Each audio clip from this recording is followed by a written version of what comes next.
اور یاد رکھو حضرت ایتھے جننے ماواں لے بیٹھے جو جنہاں کل ماواں ہیں اپنی ماواں دی بڑی قدر کریا کرو حضرت. ساڑیاں ماواں نے سانو جمل لیا درد برداشت کیتی ہے حضرت. یہ دیکھے نا میرے سر میں درد ہو رہی ہے، میں پیناڈول کھا لوں گا آرام آ جائے گا. میرے پیٹ میں درد ہو رہی ہے، میں اس کی کوئی میڈیسن لے لوں گا آرام آ جائے گا. لیکن حضرت یہ وہ درد ہے، ہوگی تو بچے کی ولادت ہوگی، وہ اس کی کوئی دوائی نہیں کھا سکتی حضرت. اور لکھا ہے کتابوں میں دنیا کی سب سے سخت ترین جو درد ہے وہ درد ذہ ہے حضرت، جو ماں بچے کو جنتے وقت برداشت کرتی ہے حضرت. ہم سب کی ماں نے برداشت کی ہے حضرت، اور ہم اس کا بدلہ نہیں دے سکتے.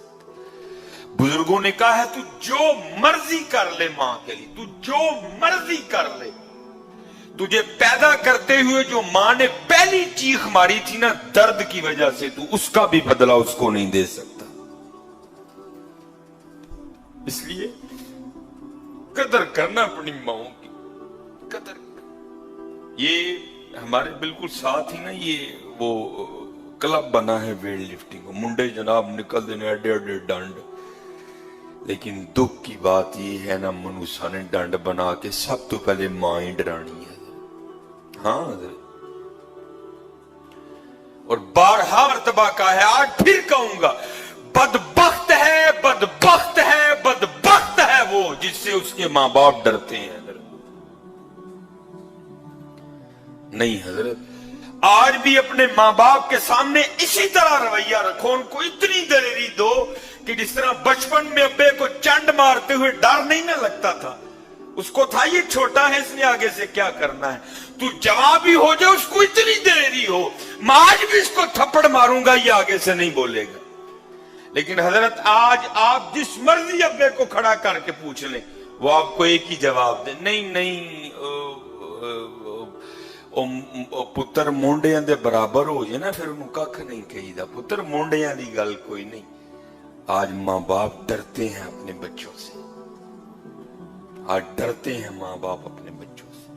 لیکن یہاں بڑے ایسے احباب بیٹھے ہیں پرانے، ان سے پوچھ لو جوانی میں بھی ابو جی کو وہی دلیری ہوا کرتی تھی. لیکن بدبخت ہے بدبخت ہے بدبخت ہے وہ جس سے اس کے ماں باپ ڈرتے ہیں. قدر کرو اپنے ماں باپ کی، قدر کرو اپنے ماں باپ کی.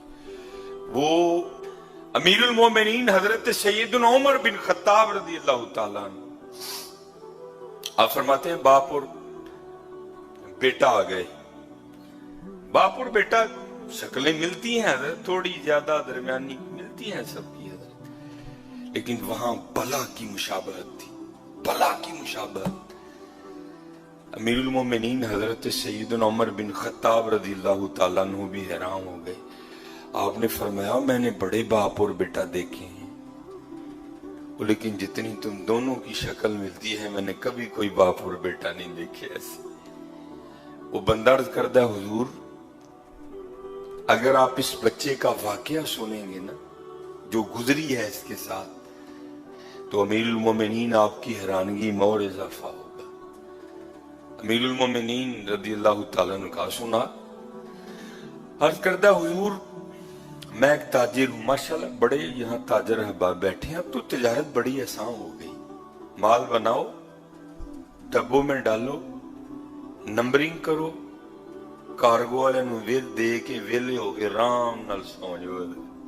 لیکن پہلے کیا تھا، پہلے خود ہی سفر کرنا پڑتا تھا، کہیں کہیں ماہ کا سفر کرنا پڑتا تھا اور پھر اپنا مال تجارت لے کر، جیسے ہم نبی علیہ السلام نے بھی سفر کیا شام کی طرف تجارت کا مال لے کر اپنے بچپن میں، پھر جوانی میں بھی نبی علیہ السلام حضرت خدیجہ رضی اللہ تعالیٰ عنہ کا مال لے کر پھر شام گئے.